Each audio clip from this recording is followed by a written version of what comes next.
大家好，記唔記得上集同大家分享咗3個唔同嘅相處方法啊？如果唔記得，記得睇翻上集啦。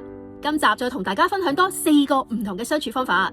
一，同佢一齊做啲好無聊嘅嘢，例如陪佢一齊踎低喺度睇螞蟻搬嘢食，一齊拼一啲好簡單嘅積木，甚至同佢一齊學唱佢幼稚園新學嘅歌，放低我哋大人嘅規矩，試下用佢嘅視覺去感受一下快樂。第二樣，有時試下扮下弱者，比如媽媽唔識玩呢個玩具啊，你可唔可以教下我啊？你記唔記得屋企把鉸剪擺咗喺邊啊？你可唔可以幫媽媽揾一下？等小朋友感受到被需要，同時可以拉近我哋平等嘅關係。第三樣，尊重佢哋嘅小情緒，而唔係否定。小朋友喊嘅時候，唔好話有乜好喊啫，呢啲都好喊嘅，而係抱住佢。